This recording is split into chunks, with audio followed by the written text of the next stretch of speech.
most important thing you got out of history of China? Okay. Well, the most important thing that I got out of China was the mix of religions from West and East. So like the income of Christianity to China and how like the Chinese accepted it and how they like rejected it afterwards. So like I guess it makes sense how the Chinese accepted Christianity during the 16th and 17th centuries at the beginning, because like during the Han Dynasty, Huanglao Taoism began, and like Huanglao Taoism is really weirdly similar to Christianity. So like in what ways? like in the ways that like both offer eternal life, or like they both teach that miracles are actually possible. So like in Christianity, Jesus turned water into wine, and in Taoism, they turned cinnabar powder into gold. And both believe that God walks the earth in human form. So like Jesus is a human form in Christianity, and in Taoism they think that like members of the Li family are descendants of the God that they believe in. And actually, both of them actually pay a tax. So in Christianity, like members pay a tithe to the church, and in Taoism, the people pay a tax of 5 pecks of rice to the administration. So those are only like 4 similarities, but there's lots more. And so Christianity didn't actually reach China until 1582 with Matteo Ricci. Yeah. An Italian Jesuit, yeah. And it was like, I don't know, I find it really amazing how like an Italian ventured all the way to China. Found his way to China. Yeah, he found his way to China, and he was actually daring enough to go like to such a foreign country. And then he actually like had the determination to learn Chinese and learn to read and speak it. And it was really clever. I think it was really clever of him that he thought, well, like first he learned about like Confucian beliefs, and like learned about like what the Chinese, what their ideology and what their philosophies were first. Yeah. And then he was like clever enough to like mix Confucian ideals with Christianity. So like he made Confucianism compatible with Christianity, so that the Chinese wouldn't like find it so foreign the new religion, kind of. Do you get it? Yeah. Yeah, okay. So, and then like by doing that, he managed to convert hundreds of Chinese people, which I think is really skilled, in my opinion. But like I kind of don't really see why he did that.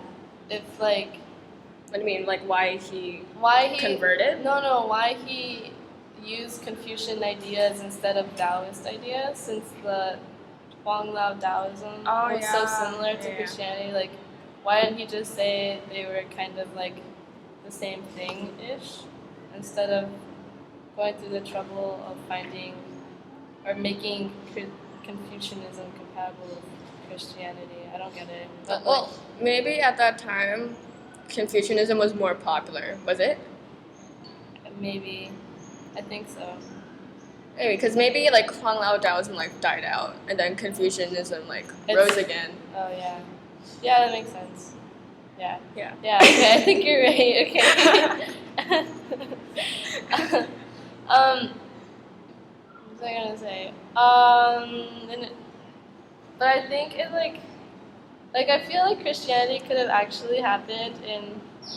I feel like Christianity could have actually like survived in China, like in a more powerful way than it ended up surviving, because like it sucks that like after the death of Ricci, new missionaries were sent in from the Vatican, and that the new missionaries, they didn't think, well, they thought the way that Matteo was converting Chinese was incorrect, because he was sort of like changing Christianity to match with Confucianism, and so they decided to like impose new laws and like appoint new archbishops, and they went as far as banning terms as like Tian and Shangdi, which was like they've been used in China since the first wave. Shangdi. Shangdi, yeah. Yeah, D, Yeah, D since, was like since the Shang. Yeah, since like Yeah. the first wave of history, so it's like, who are you to like suddenly change like all of these like long-lived traditions of China? So,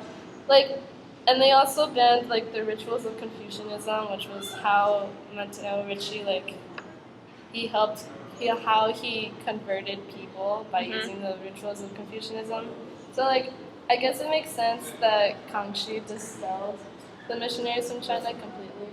Yep. Because of how imposing they were. Like how rude they were. Yeah, and how rude they were. They like completely offended all of the Chinese and even the emperor and everything. And so like it makes sense how Christianity isn't like as strong a religion as it could have been, or as it is in the West. And like also like in the other times that China allowed like religious freedom, like horrible things have happened, like the Taiping Rebellion and the Boxer Rebellion and the Tianjin Massacre, where they murdered 16 nuns.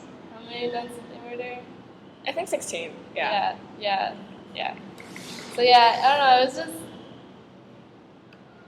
it makes sense now that religious freedom isn't allowed, based on like what happened in the past, and also with the rise of communism by Mao in 1949. Communism doesn't really allow for religion, right? I think communism focused more on like economics. Yeah. I'm not sure if that like has any. I feel bearing on like religion. communism is the religion. Well, there's that one part where like they had to like pray to Mao, right? They had to like Yeah. tell Mao their thoughts of the day, and they had to like do the 2 dance. times a day, yeah. So like based on like the past incidences that happened that ended up horribly and the rise of communism, it makes sense that China doesn't allow religious freedom now. I don't know, I agree with China now. I don't know how to end this. Okay. That was